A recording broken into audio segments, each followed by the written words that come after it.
yang kami hormati Pak Dono dan yang kami hormati teman-teman semuanya, kami dari kelompok presentasi dengan IT, untuk itu kami akan menyampaikan dengan video klip kami yang ada di Rumah Makan Lalanas Surakarta Hadiningrat. Untuk itu kami perkenalkan, saya Harjono, saya Indra, saya Evi, dan Rina Adelina, saya Nurul Huda.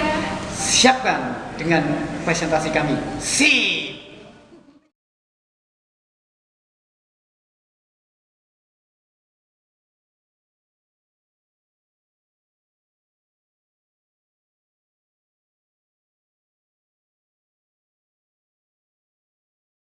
Prima, infrastruktur IT dan teknologi baru.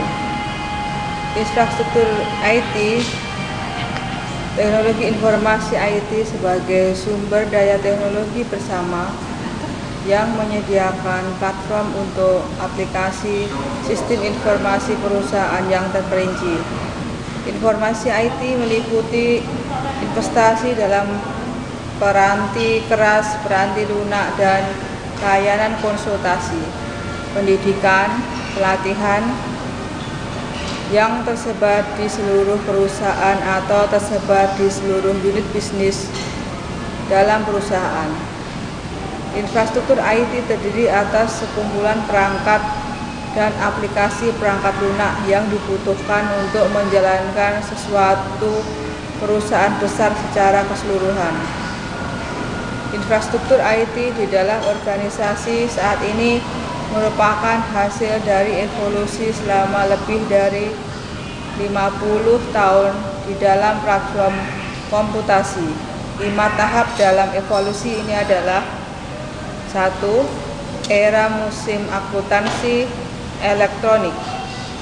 2. Era mainframe umum dan komputer mini. Turunnya biaya komunikasi dengan cepat dan semakin banyaknya kesempatan dalam industri teknologi untuk menggunakan standar komputasi dan komunikasi. 5. Dampak jaringan dan standar. Standar teknologi adalah spesifikasi yang menentukan komputabilitas sebagai berbagai produk dan kemampuan berkomunikasi dalam sebuah jaringan. Komponen infrastruktur. Informasi IT saat ini menghasilkan 7 komponen utama, yaitu platform perangkat keras komputer. 2. Platform perangkat lunak komputer. 3. Manajemen dan penyimpanan data. 4. Platform jaringan telekomunikasi. 5. Platform internet. 6. Layanan konsultasi dan integrasi sistem.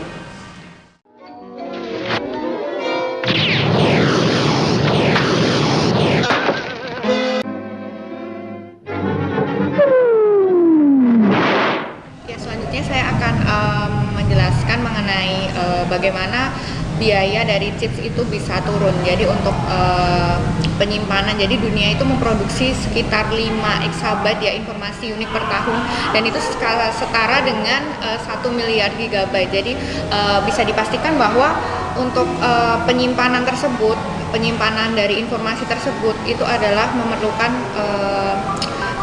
tempat yang banyak ataupun fungsi magnetik dalam hal penyimpanan yang banyak seperti itu. Dan jumlah informasi digital di sini adalah meningkat 2 kali lipat per tahun, dan pertumbuhan ini melibatkan fungsi dari magnetik dalam hal penyimpanan data. Sekitar data yang kita sudah sudah baca itu adalah sekitar 0,03% yang tercetak dari total pertumbuhan, dan itulah keuntungan dari keadaan ini, yaitu menurunnya biaya penyimpanan digital informasi. Dan data menunjukkan adanya peningkatan volume penyimpanan data oleh hard drive atau PC yang pada tahun yang di sini saya baca adalah 1980 itu hanya sekitar 5 GB, tapi sekarang sudah bisa menyimpan sampai 500 GB. Itulah kenapa pemilihan dari nanotubes atau tabung nano ini sendiri yang menyebabkan turunnya biaya dari penyimpanan data tersebut, dan ini seharusnya bisa diambil kesempatan oleh perusahaan bahwa dengan turunnya biaya penyimpanan data ini, perusahaan bisa untuk mengolah dari sistem informasi ini untuk menjadi sistem informasi yang lebih baik lagi di perusahaannya, karena memang untuk biayanya sudah bisa ditekan. Dan gitu. Contohnya saja untuk hardware tadi kita bisa lihat bahwa dia ada Dell, IBM, HP, Apple dan lain sebagainya. Jadi kalau hardware tersebut 90% ya mereka memproduksi seperti ini, chip Intel, AMD, IBM, dan lebih dari 90% tersebut sudah berkembang pada tahun 1994 dari buku ataupun dari literatur yang kami baca seperti itu. Untuk operating system juga tadi sudah dilihat bahwa ada Microsoft Windows yang sampai saat ini pun kita juga masih pakai seperti itu. Contohnya untuk mengelola sumber daya dan aktivitas di komputer itu penting sekali untuk operation sistem platform ini ya, seperti itu ya. Untuk yang selanjutnya mungkin akan dijelaskan lebih lanjut mengenai keseluruhannya ini lebih jelas lagi oleh teman saya nanti Indra ya. Seperti itu. Terima kasih dari saya, selamat malam.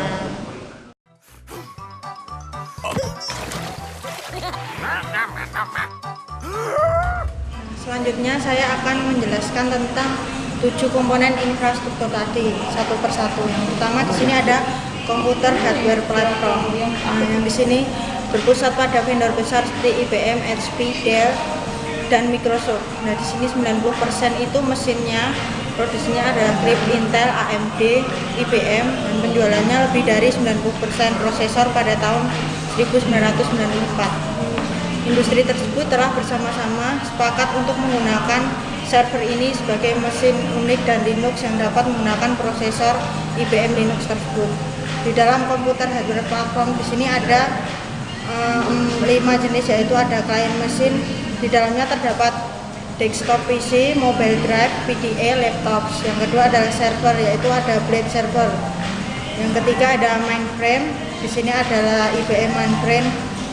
Lalu ada top chip producer, di dalamnya ada AMD, Intel, IBM. Lalu ada top front, di sini ada IBM, HP, Dell, Sun Microsystem. Elemen yang keempat yaitu manajemen dan penyimpanan data. Di sini manajemen dan penyimpanan data sangat penting sebab jumlah informasi digital baru di dunia berlipat ganda setiap 3 tahun. Sebagian digerakkan oleh e-commerce, e-business. Oleh sebab itu pasar perangkat penyimpanan data digital terus meningkat setiap tahunnya. Di sini ada 3 database, yaitu database software terdiri dari IBM, Oracle, Microsoft.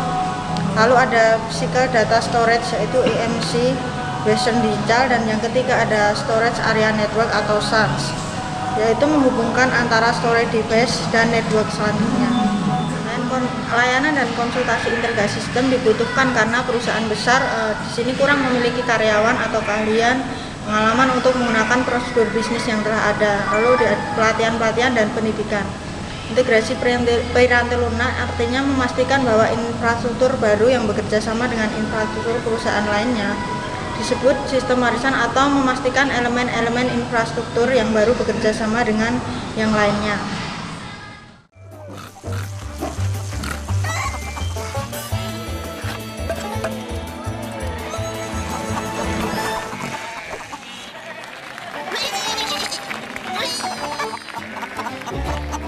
Melanjutkan dengan nomor 4, yaitu dengan infrastruktur TI maupun dengan teknologi baru, yang mana akan saya sampaikan dengan tren platform piranti lunak dan teknologi baru. Munculnya Linux dan piranti lunak open source. Piranti lunak open source adalah piranti lunak yang diproduksi oleh sebuah komunitas dan beberapa ratus ribu programmer di seluruh Indonesia. Jadi maksudnya di seluruh dunia, yang tidak memerlukan biaya dan dapat dirubah oleh penggunanya. Linux adalah sistem operasi yang diturunkan oleh Unix, sebuah sistem operasi klien dan server yang tumbuh paling cepat di dunia. Linux dapat mengurangi biaya, andal, tangguh, integrasi, karena Linux bekerja pada sebuah platform piranti lunak utama dan mainframe hingga share sampai dengan klien. Java di mana-mana.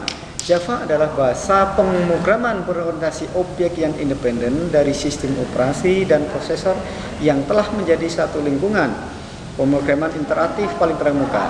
Jika sebuah objek bergerak pada web atau mengambil input dari pengguna, maka kemungkinan terbesar applet Java lah yang penyebabnya. Piranti lunak untuk integrasi perusahaan, menggabungkan piranti lunak berbayar yang telah ada dan aplikasi web yang lebih baru ke dalam sebuah sistem tunggal yang koheren dan dapat dikelola secara rasional adalah hal sangat penting di dalam sebuah perusahaan. Middleware adalah beberapa integrasi aplikasi warisan dapat diperoleh menggunakan piranti lunak khusus atau piranti lunak yang menghubungkan dua atau beberapa aplikasi terpisah yang aplikasi tersebut dapat saling berkomunikasi dan bertukar data. Maksud adalah sebutan untuk aplikasi kombinasi baru yang bergantung pada data berkecepatan tinggi, standar komunikasi universal, dan kode open use. Wolf to Zero. 1. Layanan dengan skalabilitas yang efektif bagi biaya, kendali, atau sumber data yang unik dan sulit diciptakan kembali semakin kaya karena semakin banyak orang yang menggunakannya. Pengguna dipercaya sebagai pengembang bersama, memanfaatkan kecerdasan kolektif, mempengaruhi ujung yang panjang melalui fasilitas swalayan bagi pelanggan. Piranti lunak di atas tingkat perangkat tunggal, antar termuka pengguna, model pengembangan, dan model bisnis yang ringan. Outsourcing piranti lunak. 1. Itu mengubah sumber piranti lunak. 2. Paket piranti lunak dan piranti lunak perusahaan. Yang ketiga, penyedia layanan aplikasi. Dan yang keempat, alih kontrak piranti lunak.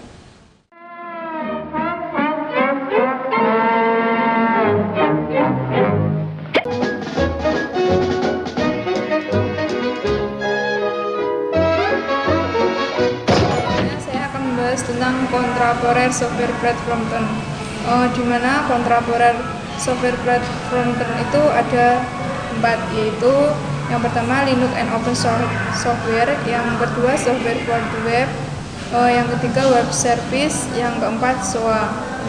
Di sini saya akan menjelaskan tentang SOA. SOA itu merupakan pendekatan dalam merancang aplikasi dengan menggunakan komponen yang sudah ada sebelumnya. Komponen tersebut memberikan jenis layanan servis. Yang pertama, layanan mandiri yang berkomunikasi satu sama lain untuk membuat aplikasi perangkat lunak. Yang kedua, pengembangan perangkat lunak dengan menggunakan kembali layanan ini dalam mengkombinasikan dengan lain untuk merakit aplikasi lain yang sesuai yang dibutuhkan. Yang ketiga, dollar rent card. Dollar rent card ini menekankan bahwa dolar ingin menyelesaikan berinteraksi dengan sistem informasi perusahaan lain yang diwakili di sini sebagai kumpulan layanan individu sesuai dengan model SOA. Dollar rent card ini juga menggunakan layanan web untuk memesan online dengan web source West Airlines. Yang terakhir, saya akan membahas tentang model kekuatan kompetitif untuk investasi infrastruktur teknologi informasi. Di sini sebenarnya ada 6 kompetitif. Sebelumnya itu saya akan menjelaskan suatu perusahaan itu dikatakan memiliki keunggulan atau kekuatan kompetitif ketika perusahaan tersebut mempunyai sesuatu yang tidak dimiliki pesaing, memiliki sesuatu lebih baik dari perusahaan lain, atau mampu melakukan sesuatu yang tidak mampu dilakukan oleh perusahaan lain. Demikian presentasi dari kelompok 3 tentang infrastruktur IT. Semoga berkenan dan bermanfaat, dan ini hasil kelompok kami yang terbaik. Terima kasih. Wassalamualaikum warahmatullahi wabarakatuh.